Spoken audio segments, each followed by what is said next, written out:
I was 16 the first time I realized just how breakable I was to my own family. My name's Emma, and back then I thought our house was just a place with unspoken rules.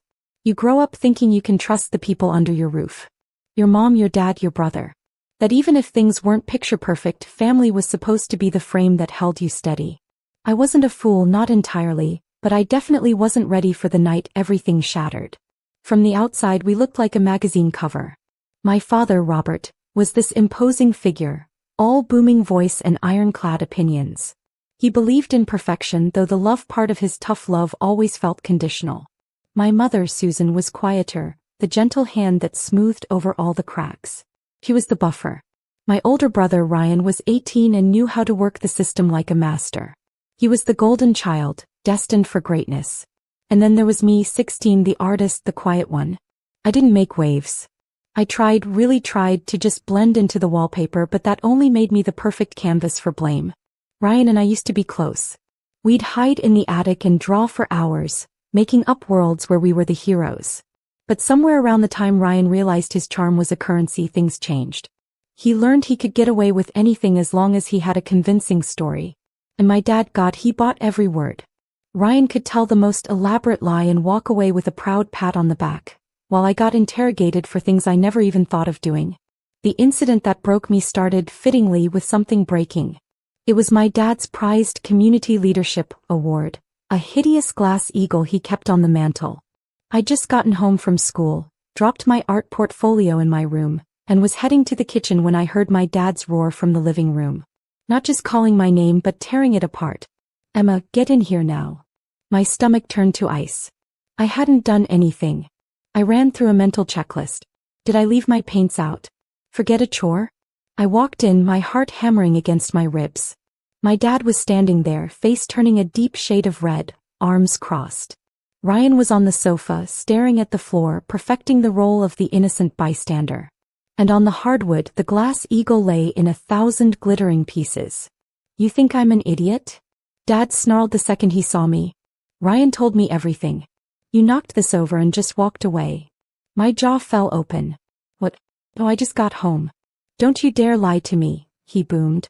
"He saw you. Reckless as always. You slammed your bag down and didn't even care." I looked at Ryan, pleading with my eyes. "That's not true." I went straight to my room. Ryan wouldn't meet my gaze. He just bit his lip, playing the part of the reluctant witness, the victim of my carelessness. I turned back to my dad, my voice shaking. "I swear I didn't do it." "Of course you did," he barked. "You're always lost in your own little world, never paying attention." I just stood there, speechless, as he sentenced me to my room for the rest of the weekend. As I turned to leave, I saw it. A tiny, almost invisible smirk on Ryan's face before it vanished. That night, alone in my room, the silence was deafening. I stared at my own reflection in the dark window and wondered if they were right. Was I that careless? Did I do it and just forget? That was the heaviest part of being the scapegoat. After a while, you start to believe you deserve the blame. It wasn't just the shattered trophy. That was just the loudest crash in a long, quiet history of things breaking. I spent years trying to make sense of the pattern. A dent in the car door, a lost $20 bill from Mom's purse, a forgotten promise that left me waiting alone for a ride. Each time, Ryan had a story that was smooth, plausible, and painted me as forgetful, clumsy, or selfish. And my mom, Susan, she would just sigh and tell me to let it go. "He doesn't mean it, Emma," she'd say, her eyes pleading for peace. "It's just not worth the fight." But it was. It was worth the fight. I just didn't know I was the only one in the ring. The real escalation, the moment that pushed me out of the frame completely, happened about a month later. Dad had left $400 in an envelope on his desk, money for a deposit on a new company car. The next morning it was gone. I came downstairs for breakfast and walked right into an ambush. Dad was pacing, his face a thundercloud. Mom was wringing her hands by the sink. And Ryan was sitting at the table looking deeply concerned. "Where is it?" Dad demanded the moment I walked in. I froze, my hands still on the banister. "Where is what?" "Don't play dumb with me." "The $400 from my office." A cold dread washed over me because I just knew how this would go. "I don't know what you're talking about," I said, my voice barely a whisper. That's when Ryan spoke up, his tone dripping with fake reluctance. "Dad, I didn't want to say anything, But I overheard Emma on the phone with Olivia last night. She was talking about that new camera lens she wanted, saying she was just a few $100s short. I stared at him, my blood running cold. It was the perfect lie. I had been saving for that lens for 6 months and everyone knew it. That's not true, I stammered, looking from my dad to my mom. Ryan, why would you say that? You think I'm stupid? Dad roared, taking a step toward me. You think I wouldn't connect the dots? My money goes missing the same week you're suddenly close to buying a $500 piece of equipment. I've been saving my own money. I didn't touch yours. I yelled back, tears starting to well in my eyes. Enough, he shouted, his voice shaking the whole house. I've had it with the lies, the carelessness, the disrespect. You are no longer welcome in this house.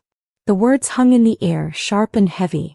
I looked at my mom, my last hope, but she just stared at the floor, her silence a deeper betrayal than his anger. He pointed to the door. Get out. Now. And just like that, I was homeless. I grabbed my school bag, my jacket, and walked out the front door, leaving the perfect family portrait behind me. As I walked down the street, I didn't cry. I felt hollowed out, scraped clean of every last bit of hope that they would ever see me. Really see me. The first person I called was Olivia. She didn't even wait for me to finish explaining before she said, "Pie house." No. Mom's making lasagna. That night, sleeping on their pull-out sofa, wrapped in a blanket that smelled like fabric softener instead of stale disappointment, was the first time I felt safe in weeks.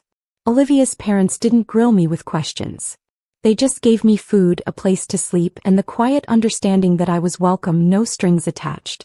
It was a kindness so simple it almost made me cry. But I knew I couldn't stay there forever. I was 16 and I was on my own. I had to build something for myself, something that couldn't be taken away. My first mission was a job. I spent the next few days walking up and down Main Street, filling out applications at every shop with a help wanted sign. Most places looked at me, a 16-year-old with no experience and a shaky home address, and gave me a polite no. I was starting to lose hope when I pushed open the door to a little coffee shop tucked between a bookstore and a laundromat. It was called The Daily Grind. The air inside was warm and smelled like coffee beans and cinnamon. Soft jazz played from a corner speaker. The walls were covered in local art, real art, the kind you could see the brushstrokes in. Felt as real. It was the complete opposite of my house, which was all beige walls and soulless, perfectly arranged furniture. A woman with kind eyes and streaks of silver in her curly hair was wiping down the counter. "Can I help you?" she asked, her smile genuine. "Hi," I said, my voice a little shaky. "I was wondering if you were hiring." I handed her my hastily filled out application. She took it and glanced down, her eyes lingering on the address line I'd left blank. She didn't ask. Instead, she looked up at my face, then at the sketchbook peeking out of my backpack. "You an artist?" she asked. I nodded. "I try to be." "I'm Sharon," she said, extending a hand. "I own the place." We talked for a while. Not like a job interview, just a conversation. She asked me about my art, what I liked to draw. I told her about my dream of going to art school. She listened, really listened in a way my own parents never had. She saw the exhaustion in my eyes, but she also saw the spark underneath it. She didn't see a problem child or a thief. She saw a kid who needed a chance. After about 20 minutes, she folded my application and set it on the counter. "Can you start Monday?" she asked. "I need someone to open up with me. 6 a.m. sharp." A wave of relief so powerful it almost buckled my knees washed over me. "Yes," I said, a real smile spreading across my face for the first time in what felt like a lifetime. "Yes, I can." I walked out of the Daily Grind that day with more than just a job. I had a place to be. A purpose. I had a small, warm corner of the world that felt like it might, just maybe, want me in it. Months flew by in a blur of steam wands and sketch pads. Life settled into a new rhythm. I'd wake up before dawn, walk to the Daily Grind, and spend the morning with Sharon, learning the difference between a latte and a cappuccino. After school, I'd come back and do my homework in a corner booth, the comforting hum of the shop a constant soundtrack. I was saving every penny I made, tucking it away in an envelope hidden under my mattress at Olivia's house. But more than the money, I was rebuilding myself. My art changed. The timid, hesitant lines in my sketchbook grew bolder. I started drawing the people in the coffee shop, capturing their quiet moments. My anger and confusion started to find a voice on the page, transforming into something powerful, something true. Sharon became more than a boss, she was a mentor. She'd look over my shoulder at my drawings and offer quiet encouragement. One afternoon, after a particularly hard day where a wave of homesickness hit me out of nowhere, I finally told her everything. The trophy, the stolen money, the golden child, and the scapegoat. I expected pity, but Sharon just nodded slowly, a look of profound understanding on her face. "You know," she said, pouring me a cup of tea, "what you're describing is a classic narcissistic family system." The words hit me like a ton of bricks. She explained it all. How in some families children are assigned roles. One is the golden child who can do no wrong and carries all the family's hopes. The other is the scapegoat who carries all the family's problems. The scapegoat is the built-in excuse for everything that goes wrong. "It was never about you, Emma," she said softly. "It wasn't about the trophy or the money. It was about the roles. Your brother needed a villain so he could be the hero. Your parents needed someone to blame so they wouldn't have to look at the real cracks in their perfect family." Hearing her put a name to the invisible poison I'd been living with my whole life was liberating. It wasn't my fault. I wasn't broken or bad or careless. I was just a girl who had been cast in a role she never auditioned for. That conversation changed everything. My lingering self-doubt burned away, replaced by a cold, clear determination. My art became my focus, my weapon. I wasn't just drawing anymore. I was telling my story. The criminal twist, the final piece of the puzzle, fell into my lap by accident. I was at Olivia's house one night, helping her research colleges online. She was complaining about all the extracurriculars required. "Look at this guy," she said, pointing to a profile on a university forum. "President of the student body, captain of the debate team, and get this, founder of a nonprofit called Youth for Tomorrow." I leaned in closer. The profile picture was Ryan. I felt my stomach clench. He'd been bragging about that nonprofit for months, how it connected at-risk teens with mentors. My parents were so proud. Just for the hell of it, I typed Youth for Tomorrow into a search engine. Nothing. I tried a national nonprofit database. Still nothing. My heart started to beat faster. I dug deeper, searching business registries, social media, anything. There were no articles, no website, no photos, no registered charity number. There was nothing. The entire organization, the cornerstone of his college applications, the very thing that made him the perfect golden child, was a complete and total fabrication. It didn't exist. Armed with a truth that felt heavier and sharper than any broken piece of glass, I knew I couldn't just confront them. A private fight would just turn into more denial, more gaslighting. I needed a stage. I needed witnesses. A few weeks later, I saw a flyer at the coffee shop for the annual City Arts Gala, a prestigious competition with a $10,000 grand prize. I knew my family would be there. My father was on the board of one of the corporate sponsors. It was the perfect trap. I spent every spare moment on my entry. It was a large canvas, a triptych. The first panel depicted a small, shadowy figure being crushed under the weight of a giant, gleaming gold trophy. The middle panel showed the same figure being pushed out of a brightly lit doorway into a storm. And the final panel showed her alone, but standing tall, painting her own light onto a dark canvas. I called it, The Echo in the Frame. The night of the gala, I felt a strange calm. I saw my family across the crowded room, schmoozing and smiling, my father holding court while Ryan stood beside him, the perfect son. They didn't even notice me. When they announced the winner, my name echoed through the hall. "Emma," the announcer said, followed by my last name, the one I still shared with them. I saw my father's head whip around, his face a mask of confusion. My mother looked shocked. Ryan just looked pale. I walked onto the stage, my heart hammering but my hands steady. I accepted the award and the oversized check. I stepped up to the microphone. "Thank you," I began, my voice clear and strong. "This piece is about authenticity. It's about the stories we tell ourselves and the roles we're forced to play. It's about finding your own voice even when you're told to be silent." I paused, looking directly at my family. "And in the spirit of authenticity, I can't accept this money for myself." I held up the check. "There are kids in this city who need real help, not performative charity. That's why I'm donating the entire $10,000 prize to the Downtown Youth Center, a real organization that does real work." The room erupted in applause. My father's face was purple with rage. Ryan looked like he was going to be sick. The confrontation happened later in a quiet hallway away from the crowd. "How dare you?" my father seethed, his voice a low growl. "You did this to humiliate us." "No," I said calmly. "I did this to tell the truth. Something you were never interested in." Ryan finally found his voice. "You ruined everything. You built your future on a lie, Ryan. It was ruined before I ever picked up a paintbrush." But the final blow, the one that truly shattered everything, came from my mother. She stood there, tears streaming down her face. "Emma, please," she whispered. "I'm so sorry." Then she looked at my father and my brother, her voice trembling but firm. "I knew," she said. "I knew Ryan took the money.